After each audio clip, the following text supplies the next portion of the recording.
Hello everyone, welcome to Mapstic media. അപ്പൊ ഇന്ന് നമ്മുടെ ഒപ്പം ഉള്ളത് കൗൺസിലർ നീതയാണ്. ഹായ്. ഹലോ. എന്തൊക്കെയുണ്ട് വിശേഷം? എന്താ പറയാ, നിങ്ങളെ കാണുമ്പോൾ തന്നെ ഒരു positive your smile is nice smile. Okay, first ഞാൻ കോംപ്ലിമെന്റിൽ തുടങ്ങിയില്ലേ? ഓക്കെ, അപ്പോ ഫസ്റ്റ് തന്നെ can you please introduce your self? I think ഒരു 4 years ആയിട്ട് ഞാൻ കൗൺസിലിംഗ് ചെയ്യുന്നുണ്ട്. സൈക്കോളജിയിലോട്ട് വരുന്നത് ഈ പറഞ്ഞ പോലെ പേരന്റിങ് ഇമ്പോർട്ടൻ്റ് ആണെന്ന് തോന്നി തുടങ്ങിയോ, തല്ലി വളർത്തണോ തല്ലാതെ വളർത്തണോ എന്ന് പറയുന്ന കൺഫ്യൂഷൻ ഉണ്ടായ സമയത്താണ് സൈക്കോളജിയിലേക്ക് വരുന്നത്. പിന്നീട് കോവിഡ് ടൈമിൽ എല്ലാം ഈ പറഞ്ഞ പോലെ ഓൺലൈനിലേക്ക് മാറിയ സമയത്ത് ഓൺലൈനിൽ വീഡിയോസ് ചെയ്യുന്നു. അങ്ങനെ അതിലൂടെ വരുന്നതാണ് ഈ പ്രൊഫഷനിലേക്ക് വരണം എന്ന് വിചാരിച്ച് വന്നതല്ല. അൺഎക്സ്പെക്ടഡ് ആയിരുന്നു. വൈ?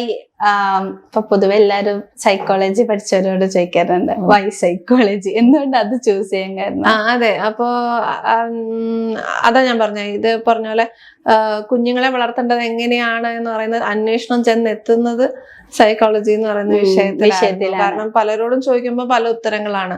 പിള്ളേരെ സ്നേഹിക്കണം, തല്ലരുത്, അല്ലെങ്കിൽ തല്ലി വളർത്തണം. അപ്പൊ എനിക്ക് അതിലേക്ക് കൈവയ്ക്കാൻ ഒരു പേടിയാണ്. കാരണം ഒരു മനുഷ്യനെ നമ്മള് കറക്റ്റ് രീതിയിൽ വളർത്തിയിട്ടില്ലെങ്കിൽ പിന്നെ അയാള് നാളെ എന്തായി തീരും, അതെനിക്ക് നാളെ നമുക്ക് ആസ് പേരൻസ് അതൊരു ഗിൽട്ട് ആവും. നമ്മൾ ചെയ്യേണ്ട കാര്യം മനക്ക് ചെയ്തിട്ടുണ്ടല്ലേ എന്നൊരു തോന്നൽ. എന്ന് കരുതി എല്ലാം പെർഫെക്റ്റ് ആയിട്ട് ചെയ്താൽ അതെല്ലാം കറക്റ്റ് ആയിട്ട് വരും എന്നല്ല. എങ്കിൽ നമ്മളുടെ പാർട്ട് നമ്മൾ കറക്റ്റ് ആയിട്ട് ചെയ്യുവാണെങ്കിൽ നമുക്ക് ആ ഗിൽട്ട് ഉണ്ടാവില്ലല്ലോ എന്ന് വിചാരിച്ച് ചെയ്തതാണ്. ലൈക്ക് ഈ പാരന്റിങ്ങിനെ പറ്റിയിട്ട് എങ്ങനെ ചിന്തിച്ചു തുടങ്ങുന്നത്? ഇപ്പൊ നമ്മള് പൊതുവെ ഈ പാരന്റിങ് എന്ന് പറയുമ്പോൾ ഈ നമ്മുടെ ഇന്ത്യൻ കൾച്ചർ വെച്ചിട്ട് ഭയങ്കര ഇമ്പോർട്ടന്റ് ആണ് പാരന്റ്സ് എന്ന് പറയുന്നത്. അപ്പൊ അതിനെ പറ്റി എങ്ങനെ ചിന്തിക്കാണ്ടായിരുന്നു? അതന്നെ, ഒരാളായിട്ട് തല്ലുന്നതും വഴക്ക് പറയുന്നതും എവിടെയോ എന്തോ ഒരു തെറ്റില്ലേ എന്നൊരു തോന്നൽ. Thought provoking.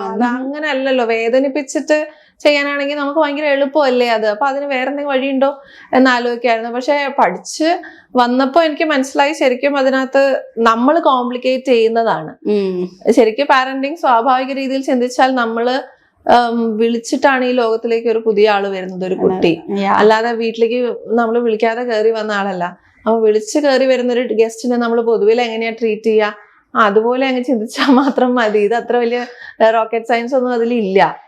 ഇപ്പൊ ഈ ഐ തിങ്ക് നമ്മുടെ നേരത്തെ പറഞ്ഞ പോലെ നമ്മുടെ ഒരു കൾച്ചർ വെച്ച് നോക്കുമ്പോൾ പാരന്റ്സിന് ഒരു ഇമ്പോർട്ടൻസ് എല്ലാവരും ലൈഫിൽ കൊടുക്കണം. ഒരു കിഡ് അല്ലെങ്കിൽ ഒരു സൺ ഡോട്ടർ ആരാണെങ്കിലും അങ്ങനെ ശീലിപ്പിച്ചതാണ്.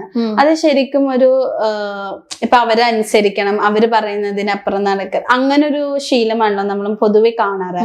അത് ശരിക്കും ഒരു ലിമിറ്റേഷൻ അങ്ങനെ രീതിയിലല്ലേ?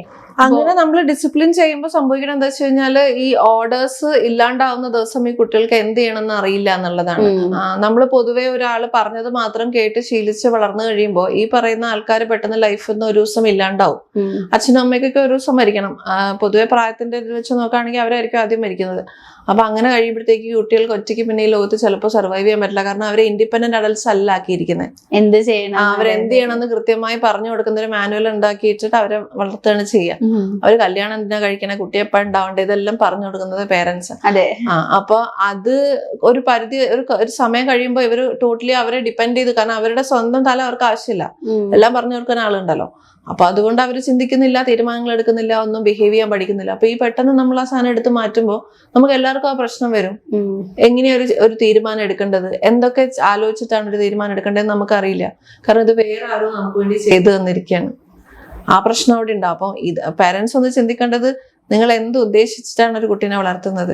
നിങ്ങൾ പറയുന്ന കേൾക്കുന്ന കുറച്ച് എന്താ പറയാ അടിമകളെയാണോ വീട്ടിൽ വളർത്താൻ ഉദ്ദേശിക്കുന്നത്, അതോ നിങ്ങളില്ലാത്ത സമയത്തും ലോകത്ത് നന്നായി ജീവിക്കും എന്ന് ഉറപ്പുള്ള ഇൻഡിവിജ്വൽസിനെയാണോ ഉണ്ടാക്കിയെടുക്കുന്നത്? ഇതിന്റെ ഒരു ക്ലാരിറ്റി കുട്ടി ജനിക്കുമ്പോഴേ നമുക്ക് വേണം. പക്ഷെ പലപ്പോഴും പാരന്റ്സ് പറയാറ്, ഒരു കുട്ടി ഇപ്പൊ എനിക്കൊരു കുട്ടി ഉണ്ടായാലും ഞാൻ ഓട്ടോമാറ്റിക് ഒരു പാരന്റായി ചിന്തിക്കുമ്പോൾ ഞാൻ ആലോചിക്കാറ്, എന്റെ കുട്ടി നന്നായി വളരണം, അല്ലെങ്കിൽ അവൻ വഴി തെറ്റിപ്പോവരുത്. ഞാൻ പറഞ്ഞു കൊടുക്കുന്ന രീതിയിൽ പോയാലായിരിക്കും അവൻ വഴി തെറ്റിപ്പോവാതിരിക്കുന്ന ഒരു വിശ്വാസം വരുമല്ലോ പാരന്റ്സിന്. ഞാനായിരിക്കും ബെസ്റ്റ് അവന് കൊടുക്കുക എന്നൊരു വിശ്വാസം എല്ലാ പാരന്റ്സിനും ഉണ്ടാവുക. അപ്പൊ ആ ഒരു തോട്ട് കൊണ്ടല്ലേ ഇത് രണ്ടും രണ്ട് കാര്യങ്ങളാണ്. അതായത് നമ്മൾ ഈ ലോകത്തിൽ കുട്ടികളെ എന്തിനു വളർത്തുന്നു എന്നുള്ളതാണ് നമ്മൾ നേരത്തെ പറഞ്ഞത്.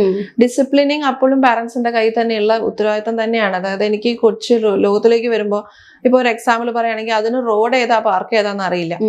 അപ്പൊ കുട്ടികൾക്ക് റോഡ് കണ്ടാലും ഓടാൻ തോന്നും, പാർക്ക് കണ്ടാലും ഓടാൻ തോന്നും. പക്ഷെ ഇത് റോഡിൽ ഓടരുത്, ഇവിടെ വണ്ടി ഓടുന്ന സ്ഥലമാണെന്നും പാർക്ക് കുട്ടികൾക്ക് കളിക്കാനുള്ള എന്നുള്ള വിവേചനം നമുക്കേ അറിയുള്ളൂ. ഇത് രണ്ടും വിവരിച്ച് കാണാൻ അവർക്ക് അറിയില്ല. അപ്പൊ ഡിസിപ്ലിനിങ് ഉറപ്പായിട്ടും നമ്മുടെ ഉത്തരവാദിത്തമാണ്. പക്ഷെ അപ്പോഴും ഇൻഡിപെൻഡന്റ് അഡൽട്സ് ആയിട്ട് വളർത്തേണ്ടതും നമ്മുടെ ഉത്തരവാദിത്തമാണ്. അപ്പം പറഞ്ഞു കൊടുക്കേണ്ടടുത്ത് പറഞ്ഞു കൊടുക്കണം. പക്ഷെ എല്ലാം പറഞ്ഞു കൊടുക്കാതിരിക്കാനുള്ളതും നമുക്ക് മനസ്സിലാവണം എവിടെയാണ്. അതായത് ഇപ്പൊ ഇന്ന് എവിടെ പോകണം എന്ന് ചോദിച്ചാൽ കുട്ടി പറയും ചിലപ്പോൾ അമേരിക്ക പോകണമെന്ന്. അതേസമയം നമ്മൾ ചോദിക്കുകയാണ് ഇന്ന് പാർക്കിൽ പോകണോ ബീച്ചിൽ പോകണോ. അപ്പൊ ചോയ്സ് കൊടുക്കാൻ നമുക്ക് പറ്റണം. നമ്മളായിരിക്കണം ആ ചോയ്സ് കൊടുക്കേണ്ടത്. പക്ഷെ നമ്മൾ ചോയ്സ് കൊടുക്കുമ്പോൾ നമുക്ക് പറ്റുന്നതേ കൊടുക്കാവൂ. നമ്മൾ അമേരിക്കയിൽ പോകണോ ബീച്ചിൽ പോകണോ എന്ന് ചോദിച്ചിട്ട് കാര്യമില്ല. പാർക്കിൽ പോകണോ ബീച്ചിൽ പോകണോ എന്ന് ചോദിക്കുക. അപ്പൊ ആ കൊടുക്കേണ്ടത് കൊടുക്കുക. എന്നിട്ട് അവരെ കൊണ്ട് ചൂസ് ചെയ്യിപ്പിക്കുക, പാർക്കോ ബീച്ചോ. അപ്പൊ നമുക്ക് കൊണ്ടുപോകാൻ പറ്റുന്ന 2 സ്ഥലങ്ങൾ. അതുപോലെ ഇന്ന് റെഡ് ഉടുപ്പിടണോ ബ്ലൂ ഉടുപ്പിടണോ, അതായത് അല്ലെങ്കിൽ വാർഡ്രോബിലുള്ള ഏത് ഉടുപ്പ് ഇടണ്ടേന്ന് വേണേൽ ചോദിക്കാം. ഇന്ന് എന്തിടണമെന്ന് ചോദിക്കരുത്. കാരണം അവർ ചിലപ്പോൾ ഇല്ലാത്തത് പറഞ്ഞാലോ നമുക്ക് കൊടുക്കാൻ പറ്റില്ല. സോ അവരുടെ ചോയ്സസ് നമുക്ക് കൊടുക്കാൻ പറ്റുന്ന ചോയ്സസ് ആണെന്ന് ഉറപ്പ് വരുത്തിയിട്ട് ചോയ്സ് കൊടുക്കുക. ഇന്ന് യെല്ലോ ഇട്ടാ മതി എന്നല്ല, ഇന്ന് ഏതിടണം എന്ന് ചോദിക്കാം. അപ്പൊ ആ ചോയ്സ് അവരെടുത്തോട്ടെ, അതിനെന്താ.